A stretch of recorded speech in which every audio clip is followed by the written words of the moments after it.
Hi guys, I've been away for a while. I took most of December off from filming, but you probably didn't even notice with the onslaught of Vlogmas videos that probably filled your subscription feed.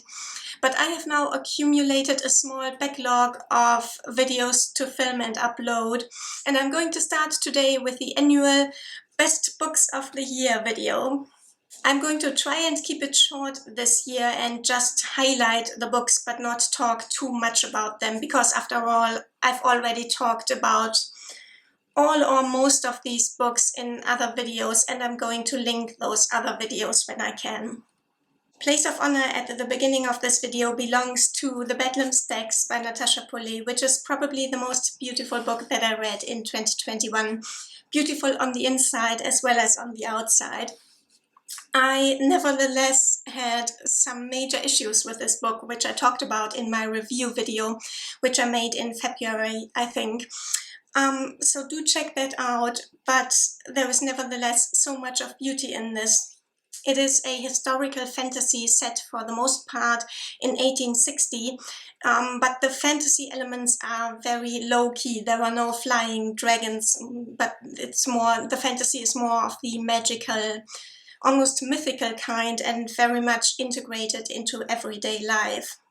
And the story is that a young Englishman gets sent by the British government to Peru to steal saplings of the quinine tree, or the tree from which quinine is produced, because the newly formed state of Peru has just declared a monopoly on the cultivation of that tree. And so now the protagonist is sent into the Peruvian jungle as a spy, and he develops a beautiful friendship with his local indigenous guide. The book is one big commentary on prejudice and bias and your attitude towards and your understanding of language when it comes to communication across cultures and most of all across languages. And as in all of Natasha Pulley's novels, the characters, and in particular the protagonist, are just such wonderful persons and so lovely to read about. And I've got some more historical novels on my pile. The next one is Shipwrecks by Akira Yoshimura, translated into English from Japanese into English by Mark Ely. This is a historical novel set sometime in pre-modern Japan, but I'm at a loss as to what specific year or even century this is set in, because it is set in a very small, isolated village where time basically has stood still for more or less centuries. And this is just so accomplished in how it depicts the incredible, for us, incredible hardship that life was in this small, isolated, dirt-poor village that relied completely on fishing for their livelihood. More or less one single catch of the year. And it depicts these hardships completely without melodrama, in a very matter-of-fact way, which is in keeping in how all of this was just a fact of life for the people who lived these lives. And I thought that was very commendable, because so many historical novels tend towards melodrama. And then both Ishiguro novels that I read last year were very impressive. When We Were Orphans and An Artist of the Floating World.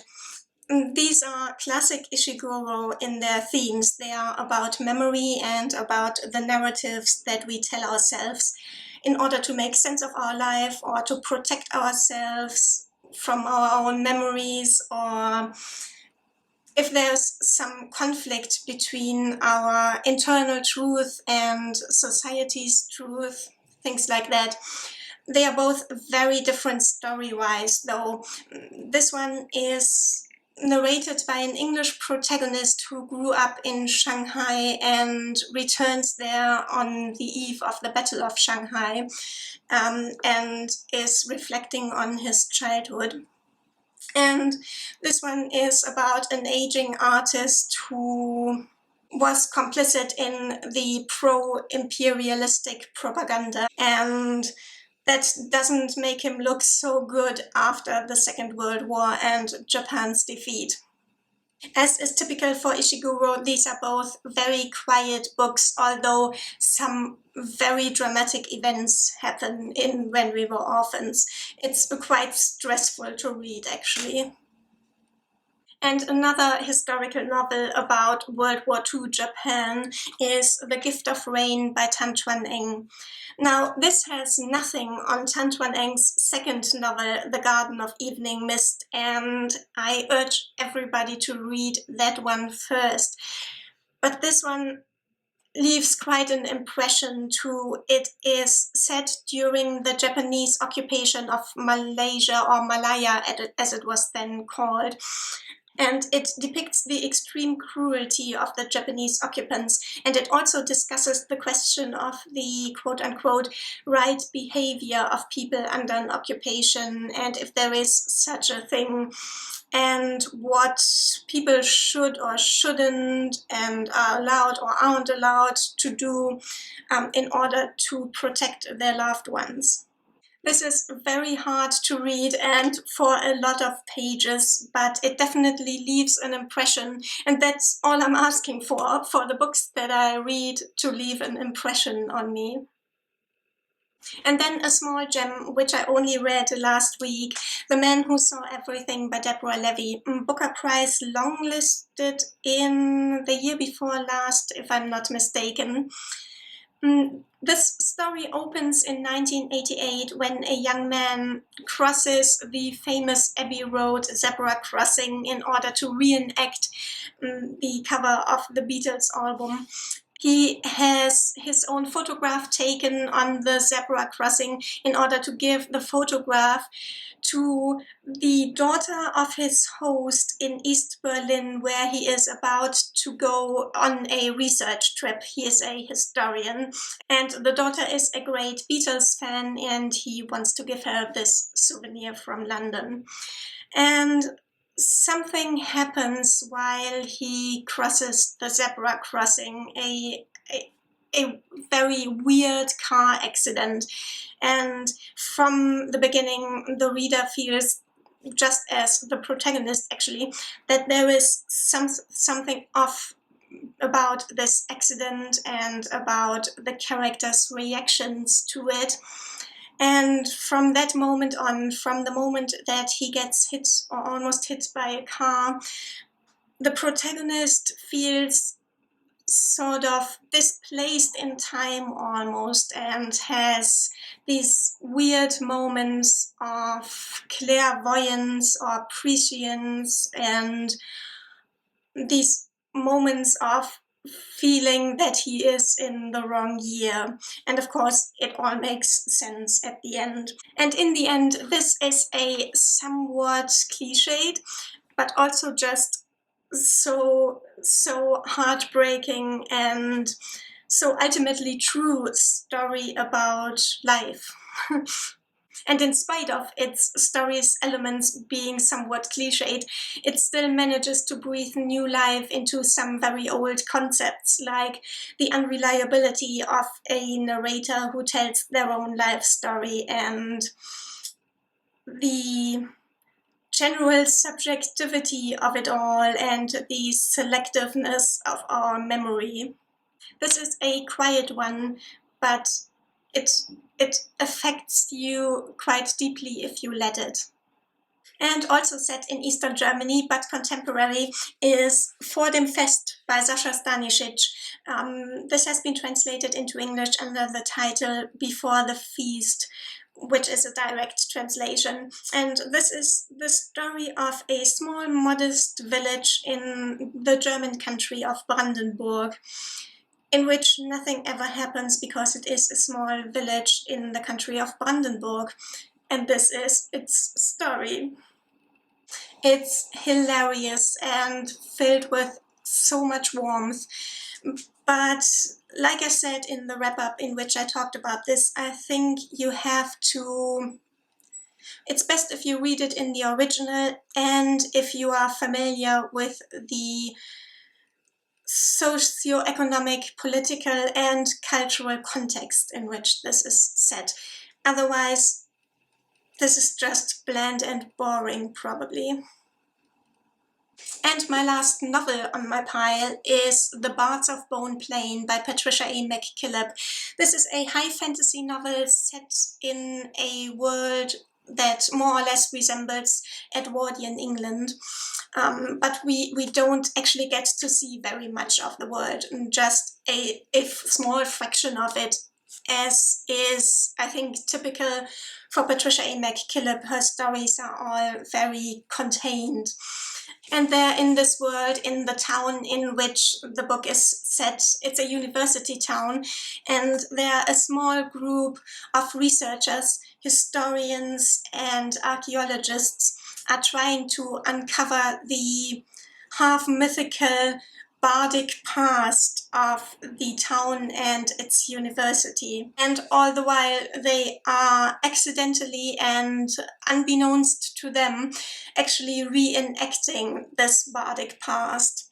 I thought that this was a very clever commentary on our concepts of history and how we often see ourselves as beyond history, not a part of history. We are at the end of history. We are in a post-historical world, and history is everything that happened before, but we are not actually part of it or a product of it. And of course, the opposite is true. We are all very much still in history and a product of it. And this book shows that very well. And then 3 books that I don't have physical copies of, although I'd like to. Tengo Miedo Torreira by Lemibel is a novella that tells an episode in the context of an attempted revolution against the dictatorship of the dictator Pinochet in the year 1986. And what makes this so great is how lively it is written and how, in what a lively way, it creates a tapestry of the time and the society, and B, how it makes a case for happiness or at least resilience in the face of oppression, and how happiness can be an act of defiance. And reading it is in itself a very happy experience. And my other 2 ebooks are both romances. One is Hottie Scotty and Mr. Porter by Risa Cooper, who is one of my authors of the year anyway. And this is the story of the trials of Scott Yoon, who is Korean American and a firefighter, and has recently moved to a small town and is very frustrated by the fact that the whole town thinks that he is nothing more than dumb eye candy, and he therefore gets excluded in the town's schemes to find a partner for the very cultured Mr. Porter, who is the school's librarian. And Scott has been pining for him for some time, and he even seems interested, but the problem is that the town's attitudes towards Scott or have begun to affect Scott's self-image. This novella takes some cliches, some rather harmful cliches, and faces them head-on, and it's hilarious and so true and also so cute. And the other romance is By the Currawong's Call by Welton Marsland, which is set in 1890s Australia in Victoria, in a small town in the bush, where the policeman and the new country parson fall in love, and it's obviously anything but an easy, simple situation for the 2 of them. This is a great and tender love story, but more than that, it is also a great historical novel, and it takes itself seriously as a historical novel, and it's worlds above and beyond everything that you're used to in your average historical romance. The town and the characters all feels so vivid and real, and none of it feels cliched, not like your average costume drama.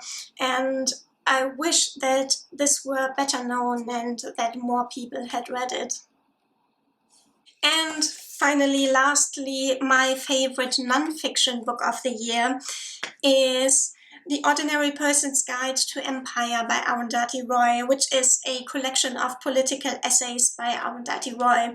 And the empire of the title, which all the essays are about, is not, as you might think with an Indian author, the British Empire and its legacy, but it is, in fact, the American, the US Empire.